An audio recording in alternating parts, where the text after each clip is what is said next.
Minha irmã chegou ao tribunal como se estivesse atrasada para uma cerimônia de premiação. Sem nervosismo, sem cautela, sem respeito, apenas com certeza absoluta. Ela entrou vestindo um blazer off-white impecável, cabelo de salão, o celular em uma das mãos, como se precisasse atender o gerente de investimentos no meio da audiência. O advogado dela vinha 2 passos atrás, sorrindo para todos daquele jeito que as pessoas sorriem quando acreditam que a sala já lhes pertence. E eu me odiei por notar, mas sim, ela parecia ter sucesso. Aquele tipo de sucesso que faz as pessoas assumirem automaticamente que você deve estar certa. Ela não olhou para mim a princípio. Ela escaneou a sala de audiências como se estivesse checando a iluminação. Então ela me viu, e aquele sorriso apareceu. Não era caloroso, não era de irmã, era apenas uma pequena lâmina polida. Eu permaneci sentada, mãos cruzadas, rosto neutro, verdade acolhedora e real. Meu estômago dava cambalhotas, porque não importa quantas vezes você diga a si mesma que está pronta, há algo brutal em assistir alguém da família tentar apagar você na frente de estranhos. Pensei comigo mesma que ela provavelmente tinha encaixado a vara de sucessões na agenda entre o Pilates e o brunch. O oficial de justiça chamou o caso e nós nos levantamos. Inventário e partilha do espólio de Ricardo Campos. Petição sobre a distribuição da herança. Minha irmã deu um passo à frente primeiro.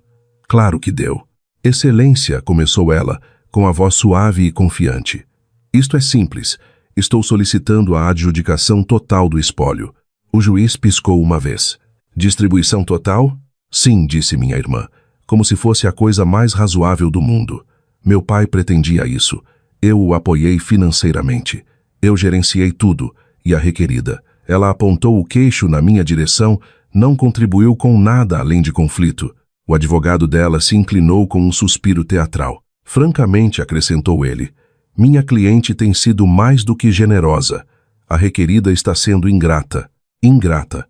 Lá estava. A palavra projetada para grudar na pele. Os olhos do juiz se moveram para mim. Medidos, não indelicados.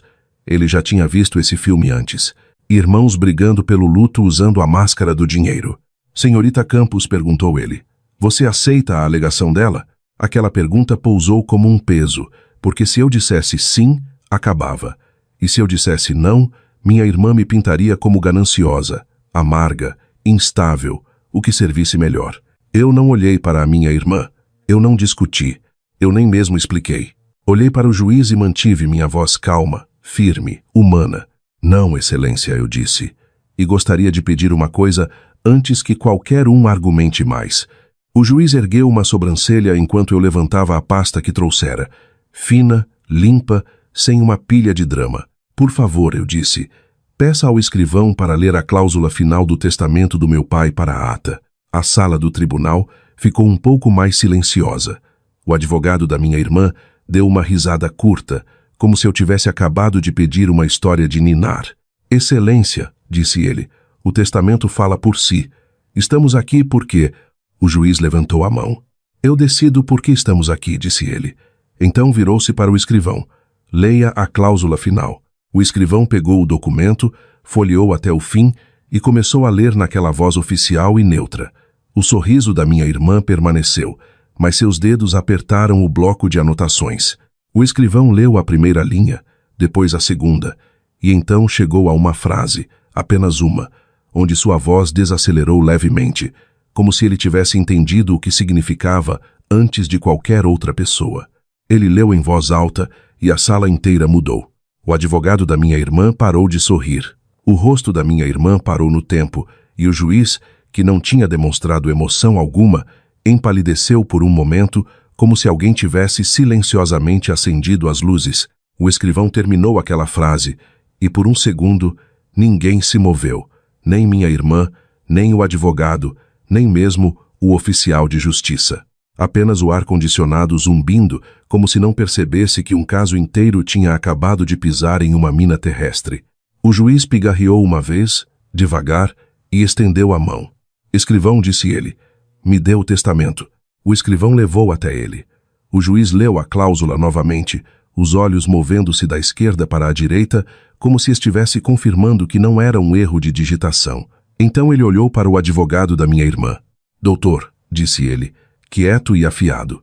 O senhor leu isso antes de protocolar a ação? O advogado da minha irmã piscou. Demorou muito. Nós revisamos o testamento, Excelência, disse ele cuidadosamente. O juiz não reagiu com raiva. Ele reagiu com algo pior. Precisão. Então me explique, disse ele, por que sua cliente entrou no meu tribunal e exigiu a herança inteira quando a cláusula final afirma que qualquer beneficiário que fizer exatamente isso perde seu interesse no espólio. O sorriso da minha irmã tinha sumido agora, completamente. Ela se inclinou para o advogado, sussurrando rápido, como se pudesse sussurrar uma saída para uma sentença que já tinha sido lida na ata. O advogado dela tentou salvar a situação. Excelência, começou ele, não estamos contestando o testamento. Estamos buscando esclarecimentos sobre a distribuição porque houve. O juiz levantou um dedo. O senhor está buscando esclarecimento, repetiu ele, solicitando uma distribuição que o testamento explicitamente proíbe. Ele olhou para baixo novamente. Depois leu um trecho curto em voz baixa, o suficiente para eu saber que ele estava vendo a mesma coisa que eu tinha visto.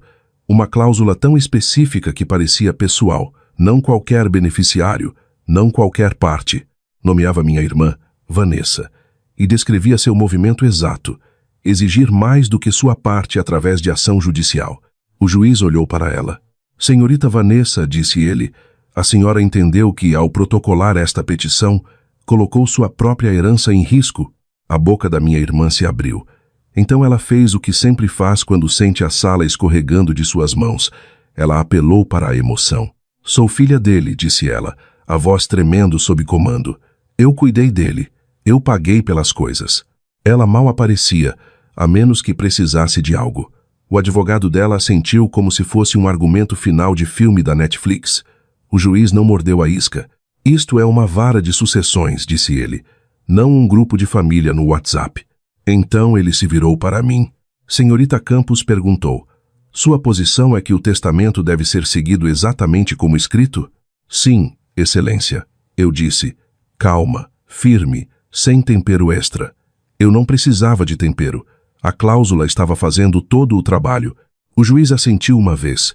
Depois olhou de volta para o advogado da minha irmã. Doutor, disse ele, o senhor tem justa causa para contestar o testamento? Influência indevida? Falta de capacidade mental? Fraude? O advogado hesitou. Acreditamos que há preocupações sobre... Não, o juiz cortou. Escolha um motivo com fatos. O advogado engoliu em seco. Excelência, disse ele. Minha cliente acredita que o pai foi pressionado, que ele não entendia completamente. Os olhos do juiz se estreitaram. E ainda assim, disse ele, sua cliente não foi cautelosa o suficiente para entrar com um pedido limitado. Ela exigiu tudo. Aquela palavra pairou no ar. Tudo. O juiz colocou o testamento na mesa com cuidado e se inclinou para a frente. Eis o que vai acontecer, disse ele. Agora mesmo, estou negando o pedido de distribuição total. Também estou ordenando que esta petição seja emendada ou retirada, porque, em sua forma atual, parece acionar a cláusula penal testamentária de deserdação. O advogado da minha irmã interveio, em pânico. Excelência, solicitaríamos a oportunidade de... O juiz levantou a mão novamente. Vocês terão uma oportunidade, disse ele, mas não terão a oportunidade de fingir que não leram o que protocolaram. Então ele se virou para o escrivão. Marque a cláusula final como prova A, disse ele, e marque o pedido da petição como prova B. Carimbo. Carimbo. Assisti minha irmã estremecer com o som, como se doesse fisicamente nela, porque carimbos são permanentes de uma forma que o charme dela não é. O advogado tentou mais uma vez reformular a história. Estamos dispostos a discutir um acordo, disse ele rapidamente. Minha cliente simplesmente quer o que é justo. O juiz o cortou, com a voz mais fria agora. Não estou aqui para negociar os sentimentos da sua cliente. E disse, estou aqui para fazer cumprir um documento legal. Então, como se lembrasse de algo, o juiz olhou para mim novamente. Senhorita Campos, perguntou ele, você está solicitando honorários advocatícios sob a cláusula final do testamento? Eu me mantive calma. Sim, eu disse, pela petição de hoje. A cabeça da minha irmã se ergueu bruscamente. Você não pode. O juiz levantou a mão sem olhar para ela. Sim, disse ele. Ela pode. E nós decidiremos isso. Então ele recostou-se na cadeira e disse a frase que fez os ombros do advogado da minha irmã caírem. Estou marcando uma audiência de continuação, disse ele. E, entre agora e lá, quero uma prestação de contas completa dos ativos do espólio e quaisquer ações tomadas por qualquer uma das partes. Prestação de contas. Essa palavra significa recibos, registros, rastros de papel. A boca da minha irmã se apertou, porque rastros de papel são onde ela sempre fica desleixada. O juiz olhou diretamente para ela. Senhorita Vanessa, disse ele, a senhora acessou alguma conta do espólio, movimentou fundos, alterou beneficiários, trocou fechaduras, contatou alguma instituição financeira ou se apresentou como tendo autoridade sobre o espólio do seu pai. Minha irmã hesitou apenas um tempo a mais do que deveria, e aquele tempo foi suficiente para o juiz notar. O advogado dela se inclinou e sussurrou algo urgente. Minha irmã engoliu em seco. Então disse cuidadosamente, não. O juiz segurou o olhar dela por um momento, depois se virou para mim. Senhorita Campos, perguntou ele, você tem alguma evidência em contrário? Eu não discuti. Eu não editorializei. Apenas deslizei uma folha para a frente. Uma prova, visível, entediante, letal. Um alerta bancário impresso. Não um desabafo. Não um print de tela com emojis. Uma notificação simples com data e hora. E os olhos do juiz caíram sobre ela. O rosto dele não mudou muito, mas sua caneta parou de se mover. E o advogado da minha irmã, que estava sorrindo uma hora atrás, ficou muito, muito quieto. O juiz olhou para a página que deslizei. Não por muito tempo, apenas o suficiente para seus olhos travarem no registro de horário. Então sua caneta parou.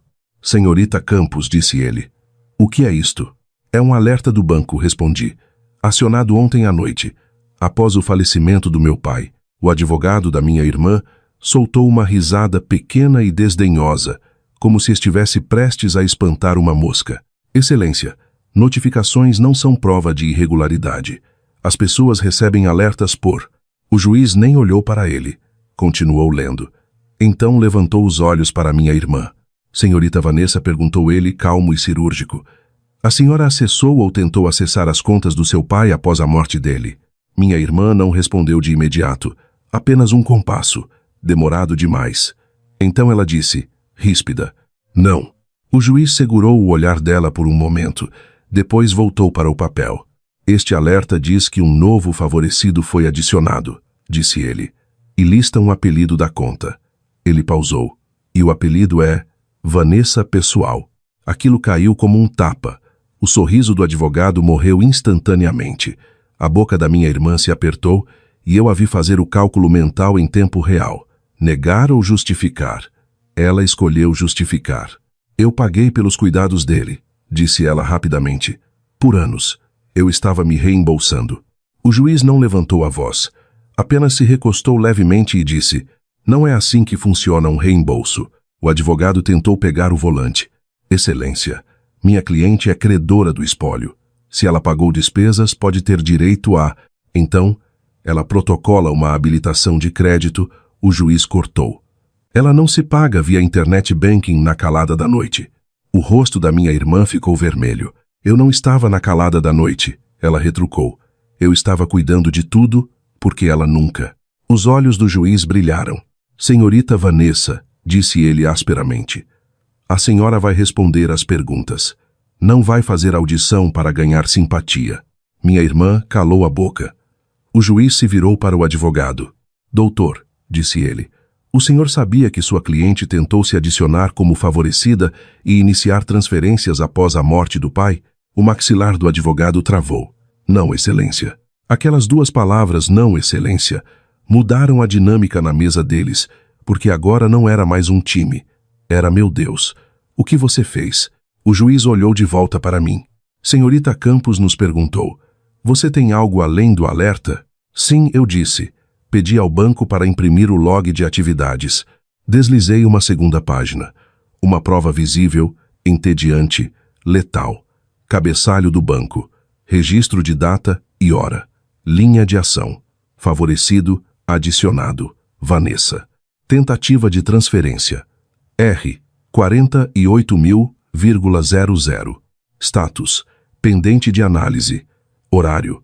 2h14 da manhã. O advogado ficou imóvel. O rosto do juiz não mostrou choque. Mostrou algo mais próximo de desgosto. Ele olhou para minha irmã. 2h14 da manhã, repetiu ele. Na noite em que seu pai morreu. O queixo da minha irmã se ergueu em pura arrogância. E daí? Disse ela. Eu estava acordada. Eu estava de luto. Eu estava tentando evitar que as coisas fossem roubadas. O juiz piscou uma vez. Então disse, roubando primeiro. Algumas pessoas na sala fizeram aquele som minúsculo que não é um suspiro, não é uma risada, apenas um uau. Minha irmã virou a cabeça para elas furiosa. O juiz não se importou. Ele olhou para o escrivão. Marque isso como provas, disse ele. E quero o departamento de fraudes do banco contatado. O advogado se levantou rápido. Excelência. Protestamos quanto à caracterização. Sente-se, disse o juiz. Seco. O senhor não vai protestar contra registros de data e hora? O advogado sentou. Minha irmã o fuzilou com o olhar como se fosse culpa dele que os logs da internet existissem. O juiz voltou sua atenção para o testamento. Escrivão, disse ele, leia a cláusula final novamente, especificamente a parte sobre petições de má-fé e honorários. O escrivão voltou à página e leu naquela voz firme. Qualquer beneficiário que apresentar uma reivindicação de má-fé ou tentar obter mais do que sua parte designada através de ação judicial, perderá seu interesse no espólio e será responsável pelos custos razoáveis e honorários, advocatícios, incorridos na defesa de tal reivindicação. Os lábios da minha irmã se entreabriram. O advogado se inclinou e sussurrou algo urgente. Eu não conseguia ouvir, mas vi o pânico nos olhos dele agora. O juiz olhou para minha irmã como se ela fosse um problema de matemática que já tinha resposta. Senhorita Vanessa, disse ele, a senhora exigiu a herança inteira hoje. Acabou de admitir que tentou uma transferência durante a madrugada e se representou como tendo direito de agir. Ele pausou. Isso não é um mal-entendido. Isso é um padrão. Então ele olhou para mim. Senhorita Campos perguntou, você está buscando a execução da cláusula de perda de direitos? Eu não sorri, não me gabei. Voz calma e firme. Sim, excelência. Quero que as instruções do meu pai sejam seguidas. Minha irmã finalmente perdeu o controle. Isso é loucura, ela estourou. Você está me punindo por ser responsável. Eu sou a bem-sucedida. Fui eu quem construiu algo. Ela é apenas... A voz do juiz cortou o ar como uma lâmina. Estou punindo a senhora por abuso de processo, disse ele. Sucesso não lhe dá direitos especiais na vara de sucessões. Ele se virou para o escrivão novamente. Estou emitindo uma ordem temporária. Nenhuma das partes deve acessar, transferir ou modificar quaisquer contas pendentes deste assunto. Os bancos serão notificados. Qualquer tentativa de acesso será tratada como prova de má-fé. Os ombros do advogado caíram, como se ele tivesse acabado de ver seu dia implodir. Então o juiz disse a coisa que fez meu estômago cair de um jeito bom. Estou marcando uma audiência focada em uma única questão. Se a cláusula de perda de direitos se aplica, o rosto da minha irmã ficou branco porque ela sabia o que aquilo significava. Se aquela cláusula se aplicasse, seu grande momento no tribunal não apenas falharia, custaria tudo a ela. O juiz olhou diretamente para ela. Senhorita Vanessa, disse ele, a senhora queria que isso fosse resolvido rapidamente. Parabéns. Então ele olhou para o escrivão. Traga-me o contato da advogada que redigiu o testamento, disse ele. Eu a quero aqui. O advogado da minha irmã levantou a cabeça. Excelência. O juiz nem olhou para ele. Quero a pessoa que redigiu este testamento, disse ele. Porque quero o contexto, e quero hoje. O escrivão assentiu e saiu. Minha irmã sussurrou algo furioso para o advogado. Ele não respondeu. Apenas olhou para as provas como se fossem bombas relógio, e foi quando a porta do tribunal se abriu novamente. Uma mulher entrou vestindo um terno e um crachá preso ao cinto, compliance do banco, pelo jeito, segurando uma pasta como se fosse uma arma. O oficial de justiça a guiou para a frente, e os olhos do juiz se ergueram. A senhora é do banco? Perguntou ele. Ela assentiu uma vez. Sim, excelência, disse ela. E trouxe o log de acesso completo, O rosto da minha irmã drenou tão rápido que foi quase irreal, porque nos próximos 60 segundos não seria mais sobre o que ela alegava. Seria sobre o que ela fez. A mulher do banco deu um passo à frente como se já tivesse feito isso antes. Sem drama, sem afobação, apenas profissional. Pasta na mão, olhos no juiz, postura que dizia: eu trouxe os comprovantes e não estou aqui para lidar com sentimentos. Sim, Excelência, disse ela. Sou do setor de compliance e prevenção a fraudes. O juiz assentiu. Diga seu nome para a ata, ela disse. Então colocou a pasta no púlpito e abriu na primeira página. Este, disse ela, é o registro de acesso das contas do Sr. Ricardo das últimas 72 horas. Inclui eventos de login, IDs de dispositivos, endereços IP, adições de favorecidos e tentativas de transferência. Minha irmã sentou-se mais ereta, como se pudesse vencer uma planilha na postura. O advogado sussurrou algo que parecia: por favor, pare de existir. O juiz virou-se para a representante do banco. Leia as entradas relevantes. A representante não editorializou, não disse chocantemente ou infelizmente. Ela leu como quem lê a previsão do tempo. Às 2:06 da manhã, uma redefinição de senha foi iniciada, disse ela. Às 2:10, a conta foi acessada com sucesso. Às 2:14, um novo favorecido externo foi adicionado. Vanessa. O maxilar da minha irmã travou. Às 2:15, uma tentativa de transferência de R$ 48.000,00 foi iniciada. O sistema de risco do banco sinalizou e reteve para análise. Os olhos do juiz não saíram da minha irmã. E o dispositivo? Perguntou ele. A representante virou a página. Dispositivo de login iPhone. Identificador do dispositivo terminando em 91C. O mesmo dispositivo usado para login anterior, rotulado como Vanessa em nosso sistema. A expressão do juiz endureceu. Então, o mesmo dispositivo ligado à senhorita Vanessa disse: ele acessou e tentou uma transferência. Sim, disse a representante. O advogado levantou-se rápido. Excelência, protestamos contra as caracterizações. O juiz o cortou sem olhar para ele. Eu não caracterizei nada, disse ele. Ela caracterizou. O advogado sentou-se novamente, lábios apertados. O juiz inclinou-se ligeiramente para a frente. Senhora, perguntou à representante do banco. Foi usada a autenticação de 2 fatores. Sim, respondeu ela. Um código de verificação foi enviado. Para qual número? Perguntou o juiz. A representante olhou para baixo, para o número de telefone terminando em 4421. O número da minha irmã. O tribunal não engasgou, apenas esfriou. Nem mesmo a aura de sucesso da minha irmã conseguia sobreviver a um número de telefone. O juiz virou-se para minha irmã. Senhorita Vanessa, disse ele, calmo e cirúrgico. Esse é o seu número de telefone terminando em 4421? Minha irmã hesitou um tempo a mais. Depois disse: sim. E a senhora está me dizendo que não acessou a conta? O juiz pressionou. Minha irmã mudou de tática instantaneamente. Eu tinha permissão, ela retrucou. Eu cuidava das finanças do papai. Eu sempre cuidei. O juiz não discutiu. Ele fez a única pergunta que importa em um tribunal. Mostra-me. O advogado levantou-se novamente, mais cuidadoso desta vez. Excelência. Ela tinha uma procuração. Os olhos do juiz se estreitaram. Tinha, repetiu ele. Quando foi executada? E ela autoriza autopagamento após a morte? Silêncio. Porque a verdade é que, mesmo se uma procuração existisse, ela perde a validade com a morte do outorgante, e todos na sala sabiam disso. Minha irmã tentou forçar passagem pela brecha com confiança. Eu estava me reembolsando, disse ela. Ele me devia. A voz do juiz permaneceu plana. Então a senhora entra com um pedido de crédito no inventário, disse ele. A senhora não se serve às 2:15 da manhã. Um humor seco cintilou na minha cabeça, porque a versão de responsabilidade da minha irmã sempre envolve pegar o dinheiro primeiro e explicar depois. Mas mantive meu rosto neutro. O juiz virou-se para a representante do banco novamente. Mais uma coisa, disse ele.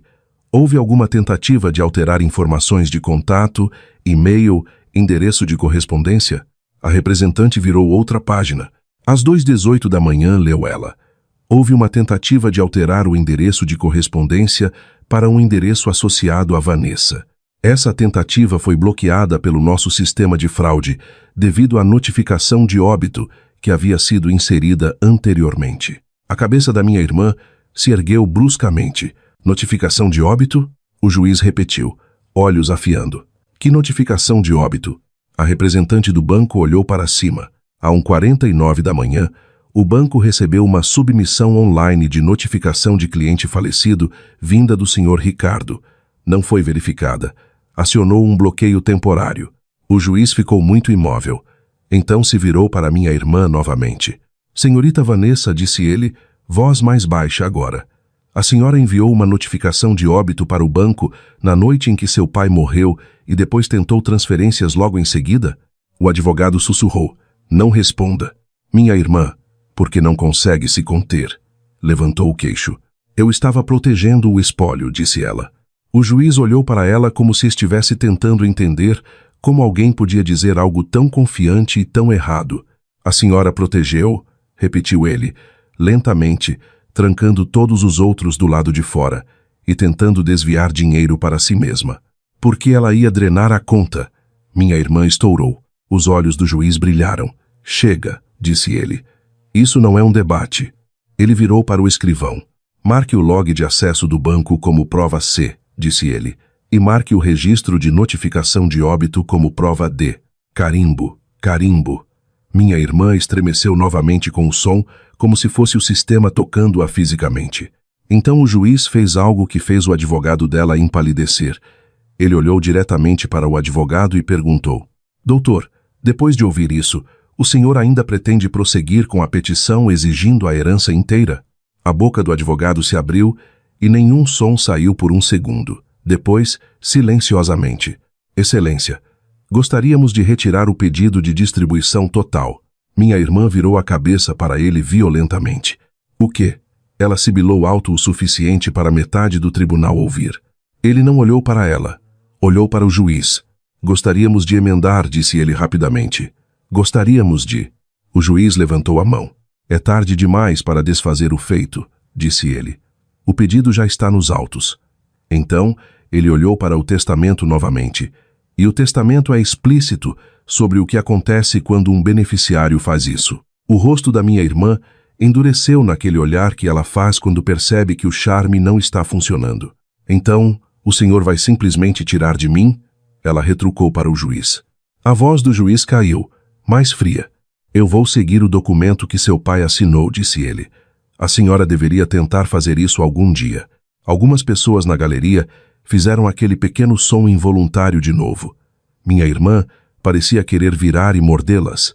Em vez disso, ela se virou para mim. É isso que você queria, disse ela, olhos flamejando. Me punir por ter sucesso. Eu não levantei a voz. Calma e firme. Não. Eu queria que o testamento do papai fosse seguido. O juiz se inclinou para a frente. Eis o que estou ordenando, disse ele. E seu tom tornou-se puro procedimento.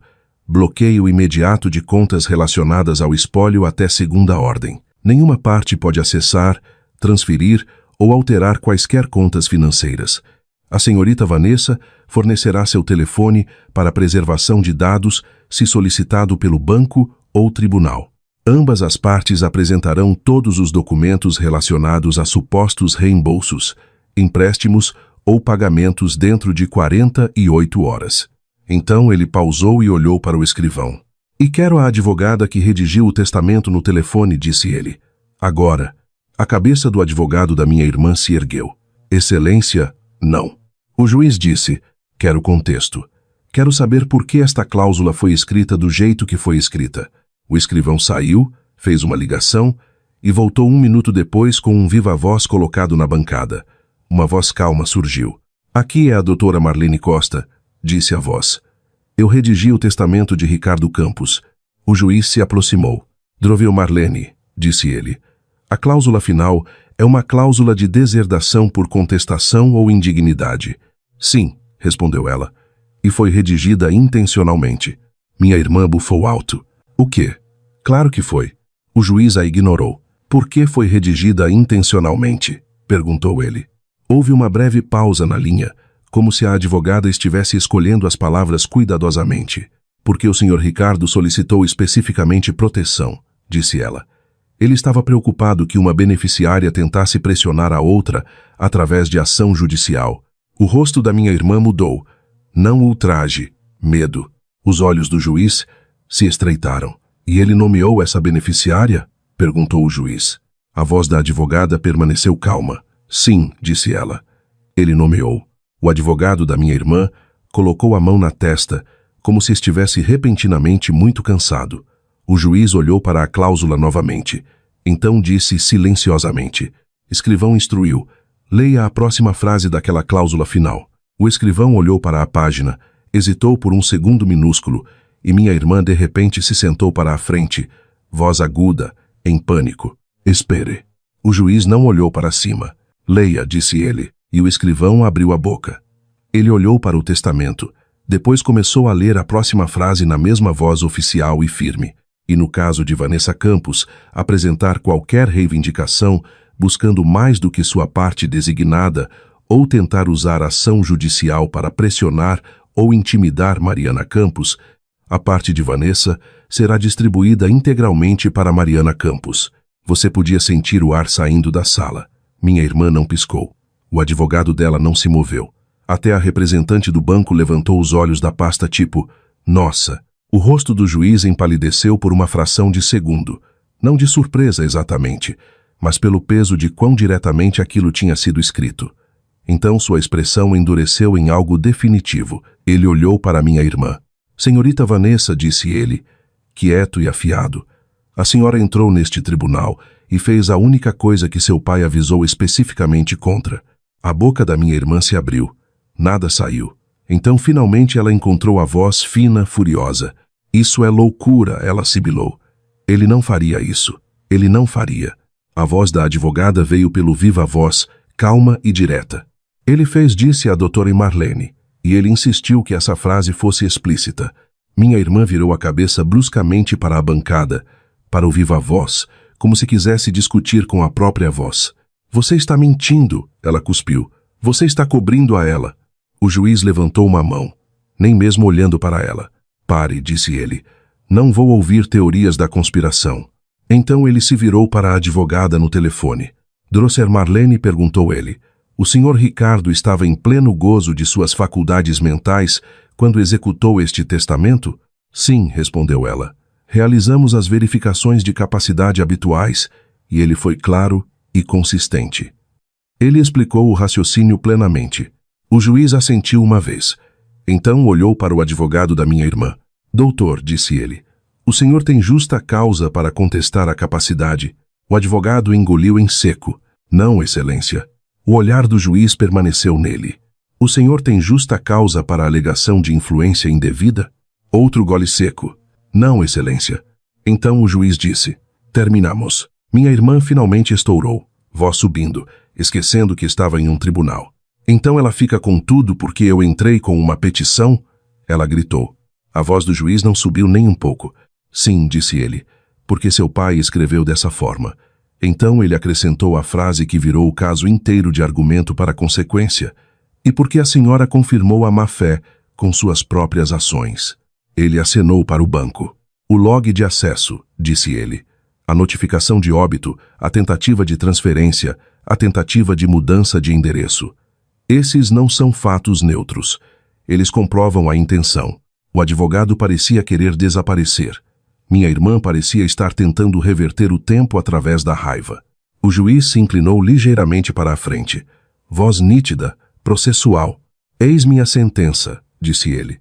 A petição da senhorita Vanessa para distribuição total é indeferida e inserida como prova de uma reivindicação buscando mais do que sua parte. A cláusula de perda de direitos aplica-se conforme escrito. A parte da senhorita Vanessa é considerada perdida e será distribuída para a senhorita Mariana conforme o testamento. A senhorita Vanessa está condenada a cessar todas as tentativas de acesso a quaisquer contas e a preservar todos os dispositivos e comunicações, honorários advocatícios e custas concedidos à senhorita Mariana sob a cláusula final, sujeitos à apresentação de valores. Minha irmã levantou-se rápido, como se fosse discutir para a sentença mudar. Você não pode, ela começou. O juiz a cortou bruscamente. Acabou, disse ele. Sente-se. Ela sentou, mas não foi um sentar. Foi um colapso. Minhas mãos tremiam debaixo da mesa. Não de vitória, mas pelo choque emocional de perceber que papai tinha realmente me protegido tão agressivamente. O juiz se virou para mim. Senhorita Campos, disse ele, voz ligeiramente mais suave. Quero ser claro. Isso não é vingança. Isso é a execução das instruções do seu pai. Eu assisti. Sim, Excelência. Então o advogado da minha irmã fez algo que eu não esperava. Ele se levantou, pigarreou e disse calmamente: Excelência, estarei renunciando ao mandato como advogado. A cabeça da minha irmã virou para ele como se tivesse levado um tapa. O quê? Ela sussurrou. Ele não olhou para ela. Olhou para o juiz e disse: Não posso continuar eticamente. O juiz assentiu uma vez, como se estivesse esperando por aquilo. Deferido, disse ele. Protocole a renúncia. E, senhorita Vanessa, a senhora não usará este tribunal para assediar sua irmã novamente. Ele olhou para a representante do banco. Senhora, disse ele, coordene com o jurídico para manter o bloqueio até que a ordem judicial seja processada. Sim, Excelência, respondeu a representante. Então o juiz olhou para o escrivão.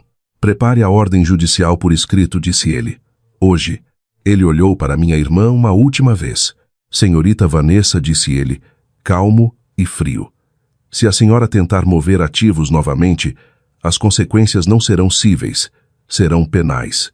Os olhos da minha irmã estavam vidrados agora, mas não de tristeza, de choque, porque pela primeira vez ela tinha aprendido algo que pessoas como ela nunca acham que vão aprender. O tribunal não se importa com o quão bem-sucedida você é.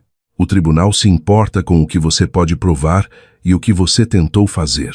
Sessão encerrada, disse o juiz. O martelo bateu e aquele som não pareceu uma vitória. Pareceu uma porta se fechando. Fora do tribunal, minha irmã tentou chegar perto, voz baixa e tremendo de raiva. Você armou para mim, ela sibilou. Você e ele. Eu não levantei a voz. Não me gabei. Apenas a verdade, calma e humana. Eu não armei para você. Você entrou e exigiu tudo. Ela estremeceu como se a verdade doesse mais do que a sentença. Um humor seco escapou antes que eu pudesse impedir. Pequeno, quieto, não cruel. Você literalmente pediu ao juiz para te entregar minha vida, eu disse. Num tribunal. No papel. O rosto da minha irmã se contorceu. Então ela fez o que sempre faz quando está sem jogadas. Ela se virou e saiu andando rápido, como se, movendo-se rápido o suficiente, pudesse correr mais que os autos do processo. Mas você não pode correr mais que as provas. Você não pode correr mais que os registros de horário. Você não pode correr mais que uma cláusula que seu pai escreveu especificamente para você. Naquela tarde, meu advogado protocolou o pedido de honorários. O banco enviou confirmação por escrito, restrições de transferência mantidas, e eu fui para casa e fiz a coisa mais anticlimática e satisfatória do mundo. Tranquei minha porta. Não porque estava com medo, mas porque o caos finalmente tinha uma fronteira. Eu não queria vingança. Eu queria que parasse. E parou. Às vezes, a justiça não é sobre ganhar uma guerra. É apenas sobre garantir que a pessoa certa perca o poder de te machucar. Proteja seu legado, proteja sua paz e, acima de tudo, tenha tudo documentado.